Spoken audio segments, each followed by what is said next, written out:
So really quick intro, just because we've got one new guy here. Everyone else I kind of know.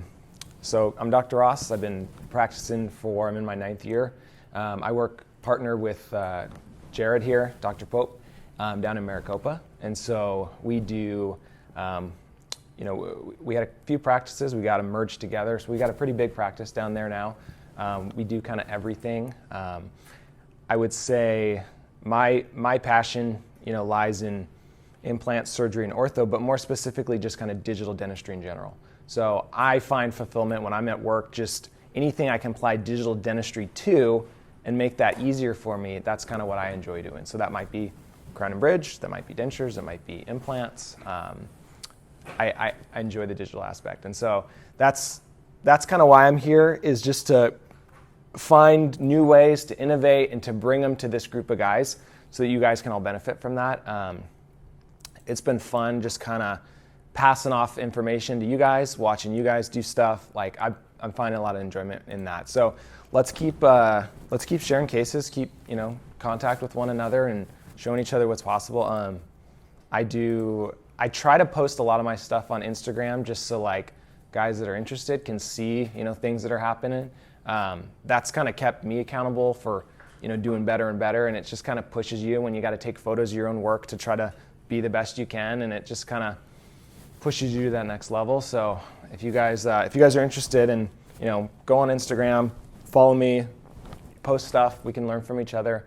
I kind of thought Instagram was just kind of a social media platform, and I kind of see it as more like a little CE in your pocket. You can just take little bite-sized chunks of learning and education just on the go. Courses are really needed and good, but sometimes just kind of having that slow drip of like new tidbits is really cool too.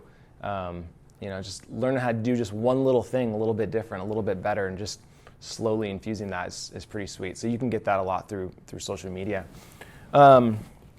So yeah, I've been with Proverus now for 9 years. So Jared and I have been partnering.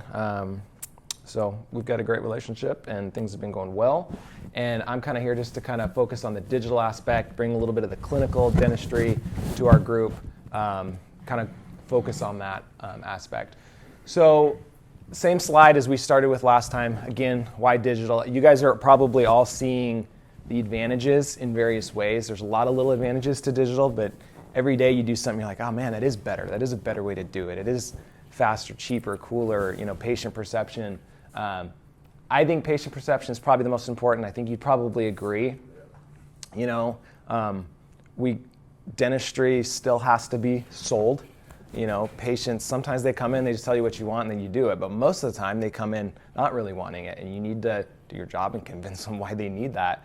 So I think that's an important part of being an effective dentist. And I mean, without changing the perception of dentistry, and patients are just comparing apples to apples, cost is a factor. But when you can make the experience part of the buying process, that can make cost a lower factor for people. And so, we talk a lot about photos. I mean, photos really should be kind of like just the bare minimum. Like a patient walks in and photos on the big screen, your assistant takes them and you tour them through the mouth. I mean, that should be a minimum.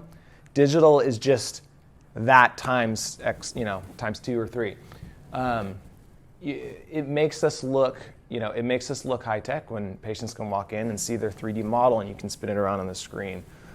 When we can do wax ups, face scans, like all that stuff that they're like, this doesn't seem like my last experience. And so that's kind of a big goal. Quality of care, I mean, accuracy, you guys, we already just commented that. You guys are seeing that in the surgical guide world, is that the accuracy of the position of your implants is getting really, really good. You still have to understand the fundamentals of surgery, but that, all things that go well, your implant should end up in the most ideal position. And so now we can put implants in at the level of an oral surgeon with less experience as far as the actual position. There's other factors that go into that, but accuracy is a big, big benefit of digital dentistry. And then we can apply that to crown and bridge. We can apply that to dentures. Predictability. So I mean, like, I know, we're going to talk about digital dentures today. I had so many interims that come back from the lab, and the occlusion's canted, the midline is off, and you're like, what happened? You're like, how did this even get to this point? And so predictability, I mean, digital just kind of adds to that layer of predictability when we can have 3D landmarks, facial landmarks that we can go off of, and the patient's mouth better than anybody. You know where to set those teeth better than a lab tech that just has a stone model sitting on the desk. And so it's it can increase predictability. I mean, you guys have seen digital scanning, how margins are better, occlusion is better, digital wax ups, temporaries are better, stuff fits better. So predictability is huge. Cost is interesting because we're investing into technology, so we're buying equipment, and so the cost is more of like a what are you missing out on without digital dentistry? What cases are you not closing? I mean, that's going to be your greatest cost. Because we know, how's it going? Materials aren't our biggest cost in dentistry. It's still a time, it's still a time and a labor aspect. I mean, the overhead of a crown is small compared to the total cost of a crown, but it's time. And so cost is an interesting aspect, but it is one that is getting better. Convenience, a lot of these little applications that you see in digital dentistry are going to provide convenience for you as the doctor to do things that, weren't really possible. I had a case the other day that it was an immediate load and I had it all ready to go, and I didn't get the stability I wanted in the implants, and so we were going to convert to just a delayed load. I don't have a denture for the guy, and he's just going to leave with nothing.